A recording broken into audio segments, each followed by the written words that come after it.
the chase and the hunt, and I set the pace when I'm running. I always take what I want and I always give it 100. Don't need a bank, no I'm funded. Play the game like it's nothing. I'm always thankful for something. Don't take for granted, stay humble. Now wake up!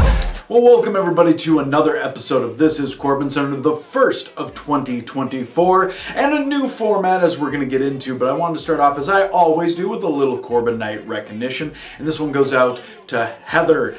Heather, you made an incredible opportunity come true for so many people. You worked really hard to do this, and I want to say I appreciate it, all the stuff that you made happen for me. So I got to say that you are the one I got to give a big shout out to, all things considered. And then also, at the end of Snapchats, I always like to ask a little question. It's been trivia for a while. I've been doing this Trivia Tuesday thing and whatnot, but I wanted to encourage people to comment. So I said, what would be my New Year's resolution? So let's read what people had posted. So I got one that said, given the obvious situation, it's to win the title, but I find it funny trying the phrase New Year's resolution to someone focused and driven like Darin. You can call it a resolution. He calls it a day approach. Now, a lot of people have said that I am a very, very busy man. The dedication that I show to my Patreon, posting something new every day, the fact that I have cameo videos, the fact that I have an online store, and the busy schedule that I keep on top of that, and running and traveling and all that stuff. Yes, I naturally like to keep busy, and that's just how it goes. I'm like a shark. I got to keep swimming, and that's what it keeps me out of trouble, even though pro wrestling allows me to find even more trouble to get into. So maybe my New Year's resolution is to keep causing trouble. But let's head over now to let's get this thing started. So let's jump in and let's get ready for the show, shall we? Darin, thank you for joining us on this episode of This Is CorbinCenter, new format. Pleasure to interview you. Obviously, the big thing is coming out of this. You have the floor. You debuted on national TV, Fox Network, not wrestling, but as you know, representing pro wrestling and going out there. How is this show? I mean, like, how did this all come together? And have you noticed any increase in popularity, social media? Any of those things? Someday I'll be willing to tell the story of the whole thing of how it came. But look, first, if I'm going to do it, I'm going to drop it for all my Patreons. There's been so many people who have been reaching out now to do podcast interviews and trying to talk to me, what I would consider prematurely. The biggest thing about that is, like, there's a lot of stuff I can't talk about, and the show's going on and all this stuff, and I get it. Now that the show is airing, people want to strike while the iron's hot. But it doesn't mean that I'm any less busy. If you think about everything that all things considered with me, this just is another thing that I got that is hopefully going to attract some attention to what I've been doing. Obviously, episode 1, I got a lot of focus on there.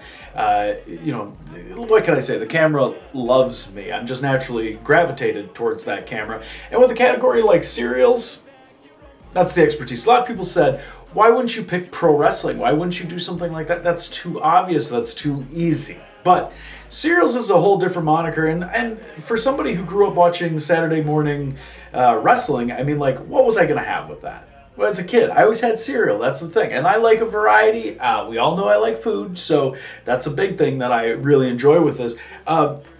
So in this instance, the biggest thing that I'm looking at is what other spots do I need to conquer on the floor? But this, obviously, you can tell why I'm casted on this. I know my stuff. I got the personality to match. So this is going to be huge. So if you have questions, maybe wait and see if you got the answers. But I can't just be flocking to do everybody's podcast all at once. The biggest thing, if you want to know more, anything, the questions that come through, you're going to want to check out my Patreon. That's going to be where I drop a lot of the insider info first. Not too much inside though. Not too much inside because gotta be careful. Now, this is uncharacteristic for you. I think that the risk that you're taking here, going into Mondo Lucha, you're putting your hair on the line. It's something that, that many of the best wrestlers in the sport, when they've lost their hair, they've never been the same.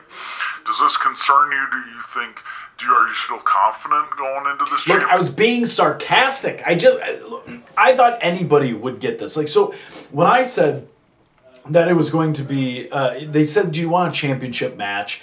And of course, yes, the answer was yes, but they're like, you got to do something. We got to build this up. What can we do for the first match of 2024 to build it into a championship match? What could you put on the line? Because it's not like I'm like any of the typical guys at Mondo Lucha where I have like a mask or I have something like that.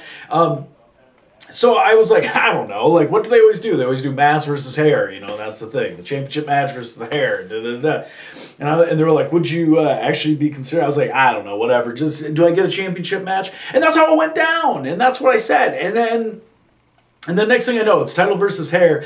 And I was getting ready to send out numerous suggestions, what I thought would be entertaining and intriguing and all this stuff. Look, I want this championship match and I'm not going to lose it. So that's not a big deal. So like all these jokes about losing my hair or being bald or no hair, don't care, which by the way has been done.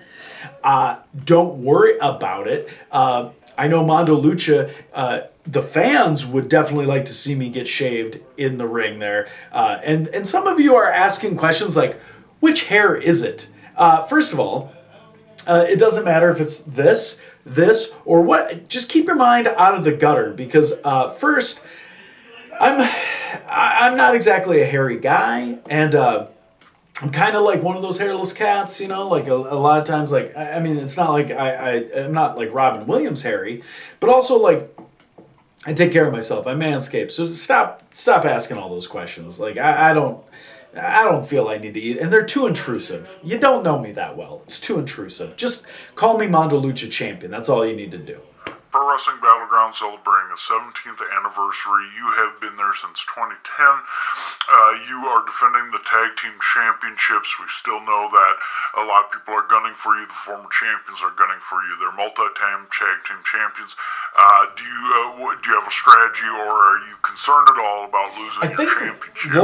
Lord and Cometh might be the first tag team that's held the tag team championships at Battleground for more than one show consecutively, which shows you just how volatile that whole situation is. I said that we were one of the best tag teams in Minnesota, if not the Midwest, and we just needed to have gold to prove it. We got the opportunity. We won the championships. We beat Big Humble for them. We beat NDS. The whole deal is everyone's always expecting these things to get hot potatoed. And I've referenced that the tag division has been basically like WWE in the 1999 or whatever, and it's in this case it's not because you had a bunch of marquee top stars. What the reason is why these were is you had people that didn't have that instinct to be able to hold on to them. It was a bunch of fluke wins after fluke wins for these young guys who didn't know that the important part of championship reigns is keeping the championship. But that's what Laura and I understand. We're both older, we're wiser, the experience that we have, we complement each other well. We know the importance of hanging on to these championships and going into the anniversary show, which I'm still a little pissed off that I'm not challenging for the championship there. But if we're going to go into the anniversary show, we're going to walk in as champions and we're going to walk out as champions. So that's the big thing. These aren't going anywhere. Doesn't matter what tag team walks through Battleground, we are going to be the champions. Well, thank you again for joining me for another episode of This is CorbinCenter. Do you like the new format? Hopefully comment below if you do.